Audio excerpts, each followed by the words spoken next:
Suid-Afrika is 'n land van moontlikhede. Dis moontlik om 'n premier te wees wat nie by die huis kan stort nie.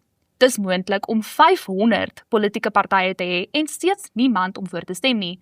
En dis moontlik vir Solidariteit om die staat in die hof te wen, terwyl die minister nog besig is om die dokumente te lees.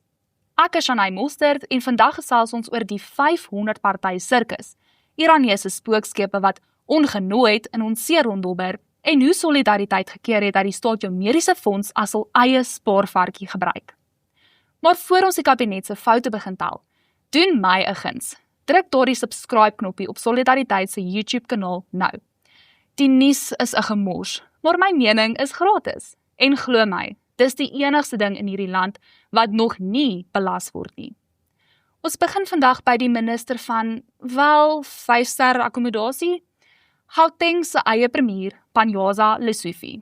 Terwyl die res van ons in Johannesburg desperaat probeer uitpleis of die vloeistof uit ons krane werklik water is en of dit net 'n vae herinnering aan water is, het ons premier 'n blink plan uitgedink.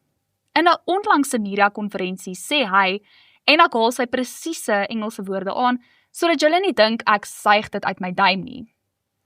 In some instances, I had to go to a certain hotel so that I could bathe and go to my commitments. Is dit nie roerend nie? Die man bly werklik saam met sy mense, maar net in 'n luukse bad met komplementêre shampoo, badsout en 'n spierwit handdoek wat sagter is as die ANC se standpunt oor korrupsie. Panyaza, meeste mense in Gauteng se enigste verpligting is om nie soos 'n nat hond by die werk op te daag nie, maar hulle kan nie net sommer die staatskredietkaart laat brand by die Hilton vir 'n vinnige stort nie. Dink net aan die logistiek. Hy pak seker sy tassie, sit sy plastiek eentjie in en ry verby honderde mense wat met emmers in die ry by 'n watertank staan, net sodat hy sy verpligtinge met blink hare kan nakom. Of 'n blink kaalkop, ek is eintlik onseker. Dit is die definisie van vervreemding van die werklikheid. Op Facebook het mense hom behoorlik uitgelag. Een vrou het gevra of hy darm die klein shampoo botteltjies vir die res van die kabinet gebring het, want blykbaar is daar 'n tekort aan alles behalwe arrogansie. Op X het die DA hom ook bygekom met daardie nuwe padteken reklamebord wat lui: The ANC showers in hotels, you have no water, vote DA to put water in your taps. Die ANC is nou briesend en sê dit tas die premier se waardigheid aan. Panyaza, as jy in 'n hotel stort terwyl jou kiesers nie eers die toilet kan spoel nie, het daardie waardigheid lankal by die afvoerpyp afgespoel. So gepraat van afspoel. 2026 is 'n munisipale verkiesingsjaar en die politieke speelpark is tans besiger as 'n winkelsentrum op Swart Vrydag. Ons kyk na meer as 500 geregistreerde politieke partye. 500! Mense, dit is nie meer 'n stembrief nie, dit is 'n argiefstuk. Jy gaan 'n middagslaapie moet neem, halfpad deur die lys net om by die onderkant uit te kom. Wat dryf iemand om die 501ste party te stig? Dink hulle regtig? Sjoe, daardie ander 500 het dit mis, maar my plan gaan die land red. Dan het ons die RNE, die Regering van Nasionale Eenheid. Dit klink nog altyd vir my soos 'n musiekgenre, maar dit voel vir my eerder soos die groot nasionale verwarring. Die RNE probeer vir ons sê, alles is klopdisselboom, maar agter die skerms lyk dit soos 'n episode van 'n slegte realiteitsreeks. Almal glimlag vir die foto op Facebook, maar sodra die kameras afgesit word, vlieg die beskuldigings vinniger as wat Ramaphosa kapkyk kan sê. Op TikTok het ek hierdie week 'n video gesien waar iemand sê: om in Suid-Afrika te stem is soos om te kies watter gat in jou skoen jy vandag gaan ignoreer. Dit som dit perfek op. Kom ons hoor by ons minister van plaaslike sake, Robin Lee Maree, hoe die verkiesingslandskap tans in Suid-Afrika lyk. Willie Spies, 'n bekende prokureur van Pretoria, is onlangs deur die VF+ aangewys as een van hul burgemeesterkandidate vir die Tshwane Metro in die komende munisipale verkiesing. Spies sê hy wil help om die hoofstad weer op koers te kry, moontlik deur 'n koalisie. Sy grootste kompetisiekandidaat sal hier Brink wees, die voormalige uitvoerende burgemeester van Tshwane. Brink het in 2023 burgemeester geword as deel van 'n veelpartytjie-koalisie, maar is in September 2024 deur 'n mosie van wantroue uit sy pos gestem. Daarna het die koalisie uitmekaar geval. So, hoe kan hierdie verkiesing lyk? Die 5+ plaas baie klem op waardes en beginsels. Hulle sien dit as 'n kompas vir politieke besluite. Die DA aan die ander kant fokus sterk op dienslewering en bestuur. Maar ons moet onthou, dit is 'n munisipale verkiesing. Vir baie kiesers gaan dit oor praktiese dinge, slaggate wat reggemaak moet word, water wat moet loop en ligte wat moet bly brand. Die DA het wel 'n redelike rekord van dienslewering in sommige munisipaliteite, al is daar ook kritiek hier en daar.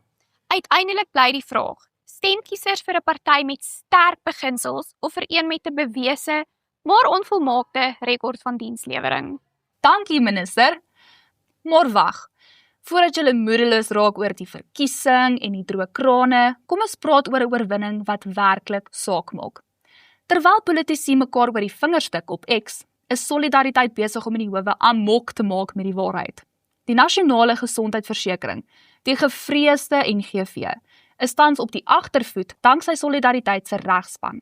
Die regering behandel die NGV soos 'n oop kroeg by 'n troue. Almal kan drink, maar niemand het gevra wie die rekening gaan betaal nie. Die ANC beloof vir almal gratis gesondheidsorg van wêreldgehalte, terwyl staatshospitale nie eers genoeg skoon lakens het nie. Die Hooggeregshof het belangrike artikels van die wet ongrondwetlik verklaar. Dit is 'n massiewe slag vir die staat se planne om ons mediese fondse te kaap. Dink daaraan, die minister van Gesondheid wou hê ons moet almal in een massiewe staatswagkamer sit waar die enigste ding wat vinnig beweeg, die horlosie se wysers is. Liewe minister Motsoaledi, hier is die realiteit. As julle nie eers die huidige massas mense by Steve Biko Hospitaal op 'n maandag kan bestuur nie, hoe op aarde gaan julle 60 miljoen mense se gesondheid bestuur? Dankie tog vir Solidariteit, wat soms soos die speaker van rede moet optree. Voor ons oor buitelandse sake praat, moet ons eers stil staan by iets wat my onlangs opgeval het. Het julle al opgelet dat die regering woorde gebruik wat heeltemal anders klink as jy dit in politieke taal vertaal?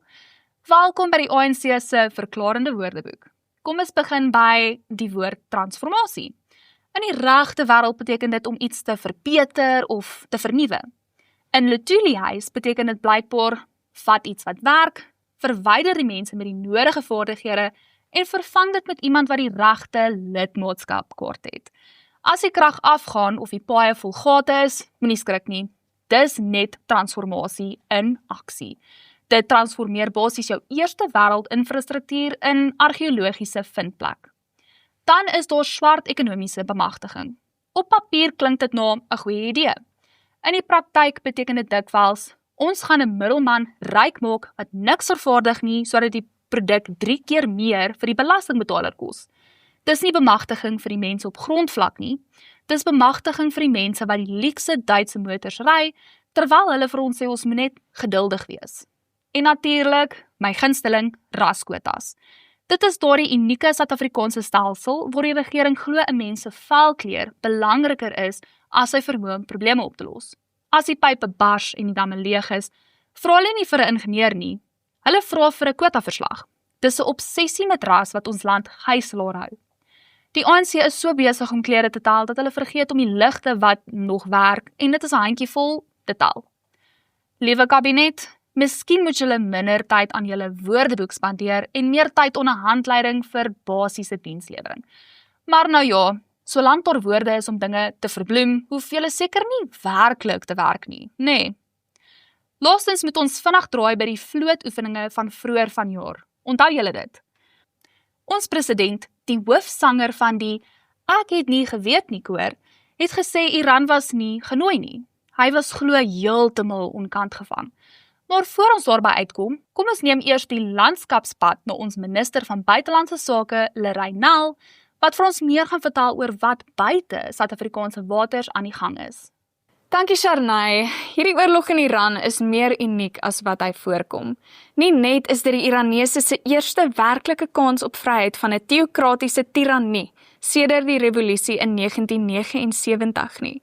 Dit is ook 'n skaars verskynsel dat die Iranese regime self in sy eie oorlog veg en nie agter sogenaamde proksies soos Hamas, Hezbollah en die Houthis skuil nie.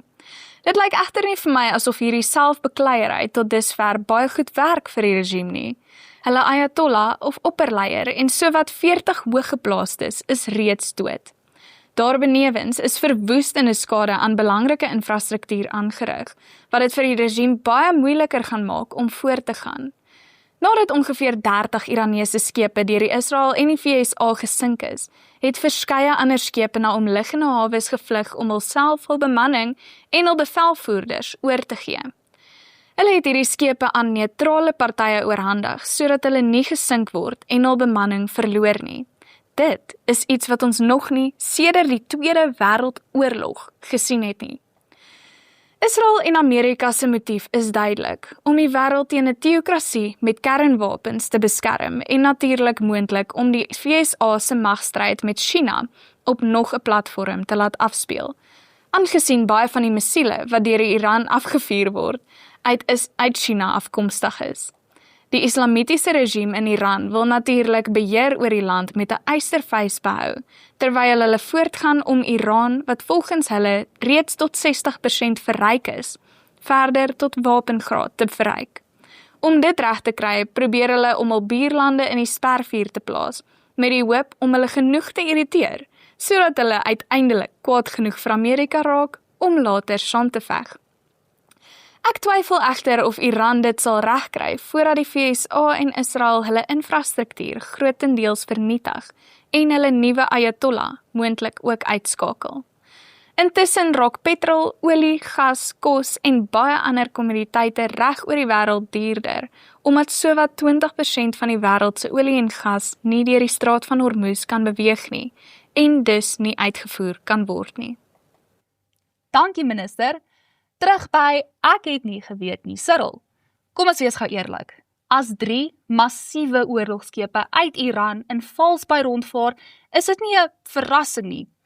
Dit is nie soos daardie een neef wat ongenooid by 'n braaioptog en jou laaste dop drink nie. Dis oorlogskepe. Hulle is groot, hulle is grys en hulle dra vla. Jy kan hulle letterlik nie mis nie. Maar in ware Suid-Afrikaanse styl het ons hulle nie weggejaag nie. Nee, ons het seker gemaak hulle geniet die uitsig en die vars lug, terwyl ons ondersoek instel oor hoe hulle daar gekom het. Ek vermoed Ramaphosa is steeds besig om 'n kommissie hiervoor te stig.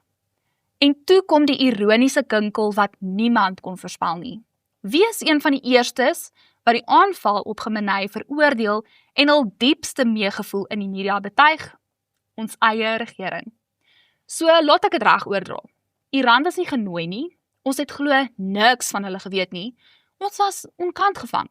Maar toe leier in 'n aanval sterf, is ons die hartseerste mense op die planeet. Dit is geopolitiese verwarring op sy beste. Nou, dit is al waarvoor ons tyd het in hierdie eerste episode van Minister van Menings. Onthou, registreer vir die verkiesing.